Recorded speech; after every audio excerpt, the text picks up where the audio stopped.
Last year we checked out the iHere 3.0, which is a Bluetooth tracker from Nonda. It was one of the very first Bluetooth trackers that had a rechargeable battery, not a replaceable battery, but a rechargeable battery. Since then, they have redesigned and rebranded their Bluetooth tracker and made it part of the ZUS car line, and now it's called the ZUS Car Key Finder. Let's check it out.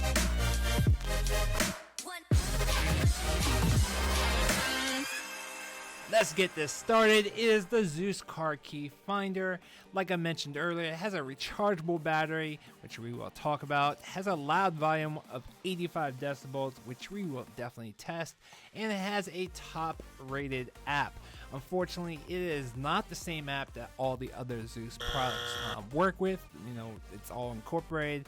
This has its own app, unfortunately. I think it would have been better if it was all in one app. Quickly moving on to the back, you can find your keys, obviously, because it's called the Car Key Finder. But you can also find your phone if you happen to lose it. You just have to press the button on the device and your phone will ring as long as it's within 75 feet. And it does have a lot of volume, which we're going to test. It does have the ability to find your car if you happen to remember to set it when you get out of the car. Has a rechargeable battery, and we talked about the top rated app. Of course, you can get the app in the Apple App Store or the Google Play Store. And we ride on the flames till the morning light, baby, 'cause we're dynamite. Ain't nobody gonna hold us down. Break all the rules, let them run and hide. Upon first glance, it is actually the exact same size as the iHere. We're going to take out the iHere in a minute or so. I want to see what else is in the box.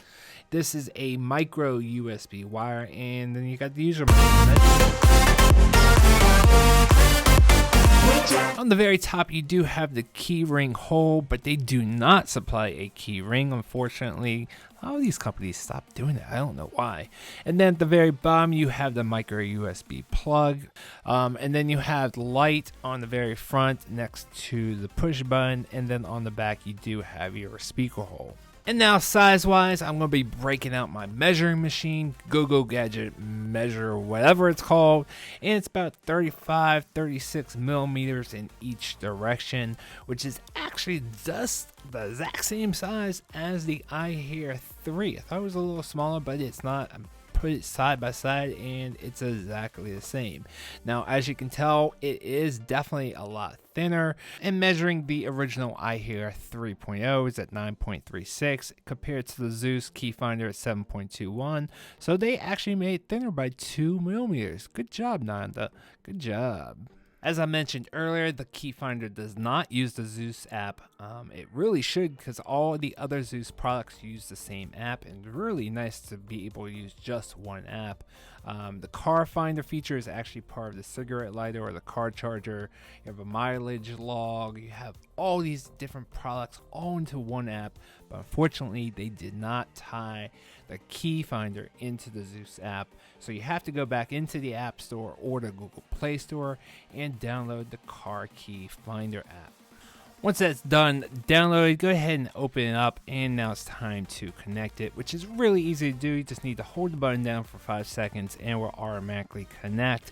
Don't make the same mistake that I did and forget to charge it up ahead of time. So go ahead, plug in the USB wire, charge it up. Probably only takes about an hour or two, and then come back and now reconnect it. You'll then have to enter your email address and hit confirm, and then it'll take you right into the app. First thing you see is big find button, but it does give you a little tutorial on the little battery status and how to find it. You just have to click on the little avatar and it will tell you your battery level, which is pretty cool. You can hit the find button and your device will start beeping just like that. Let's go ahead and break out the sound meter and see how loud this bad boy is. Oh, by the way, before we do the sound thing, there's a little graphics thing that looks like a little radar line.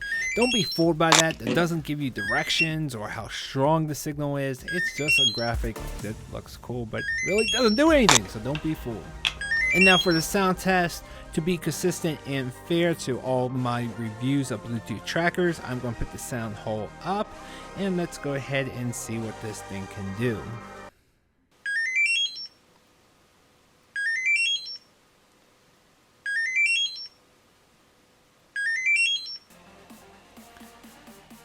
Alright, so the maximum there was 94.1, which is not too shabby, but it didn't hold it up there for very long. And now moving on to additional features within the app, you can click on click, and you can identify what you want this push button to do when you press it. There's 4 different options. The first one is the call phone feature, so when you push the button, it will actually ring your phone. And then you can use it as a remote to take a selfie, just like that. And then you can also use it as a car finder. The thing is you have to remember to push the button before you get out of the car, otherwise it's not going to work. The way it works is that it remembers the GPS location of your phone when that button is pressed. So let's go ahead and test this feature out. Alright, you want to make sure you do have the app running, as you see we do. And not only that, but you also need to be in car finder mode. Okay, and you can keep the app running in the background if you want to, but you have to have the app in the background or on your screen. When you buy your car, you just press the button and it makes a little noise. I don't know if you heard that. You can see it made a little noise and said location or locate successful. Very cool. And then you can go inside the store, and when you come back out, it should guide you right to your car. So let's go ahead and go into the store.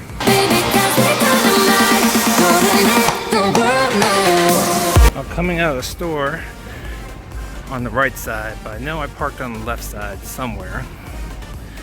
So we're going to go ahead and turn on the app. Alright, and it kind of points in that direction too. 286 feet.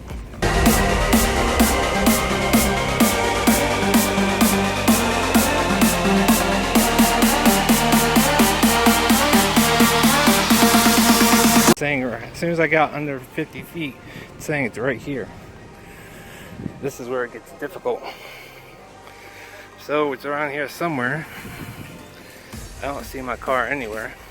Oh, there it is. Alright, here we go. So it got me within close distance. And now for the 4th feature is the voice recorder, which is when you press the button, it's just going to automatically start your voice recorder.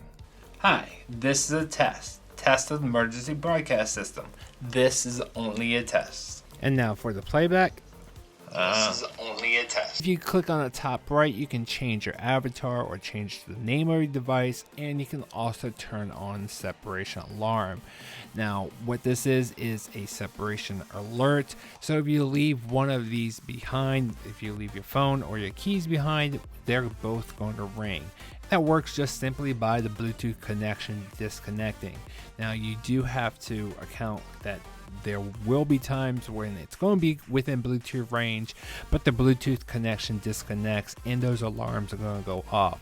So if you work or live in an environment that cannot have sound like this by accident, unfortunately this device does not have quiet zones based off of Wi-Fi location or actual physical location, so those alarms are going to go off every single time that it loses Bluetooth connectivity.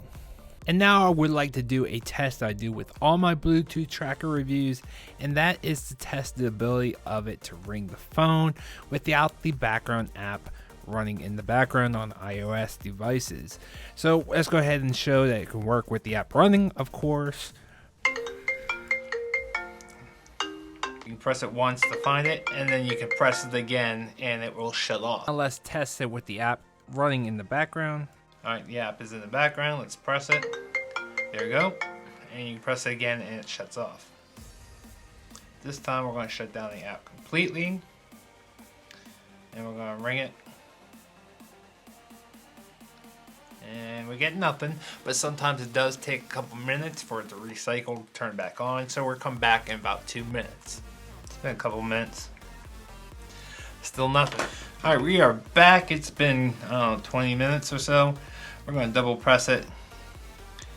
And nothing comes. So let's press it once. Still nothing.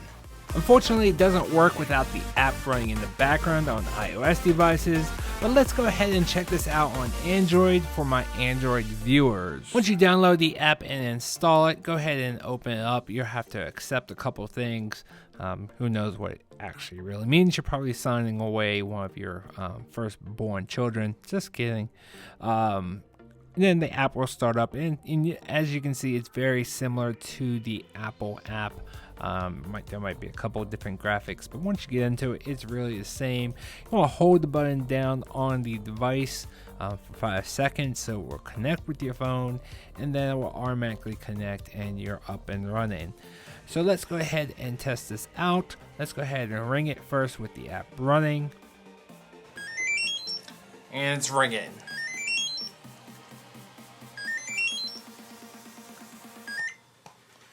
It's pretty much exactly the same as the iPhone app, but we're going to go ahead and shut this down. Alright. Let's go ahead and shut down the app completely. We're going to close all. You see there's no apps running, and we're going to press the button.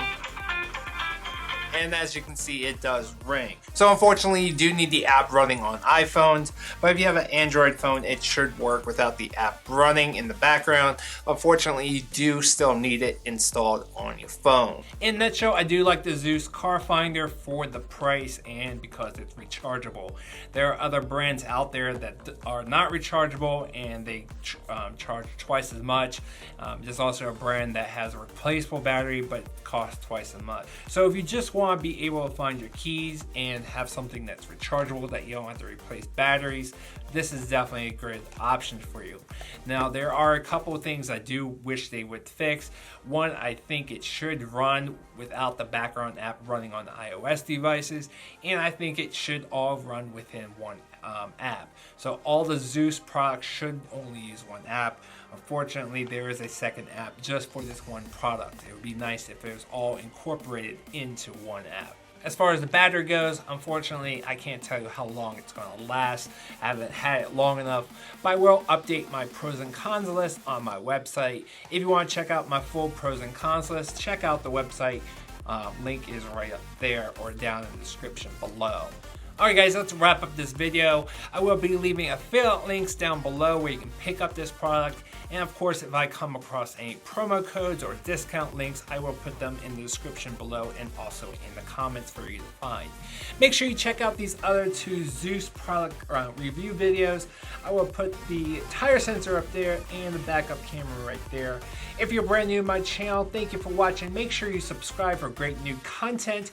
Press this blue circle right there to subscribe. If you want to become a super subscriber, check out my Patreon page right up there, the blue square, and check out my Patreon page. Thanks for watching, guys. I will see you guys on the next video.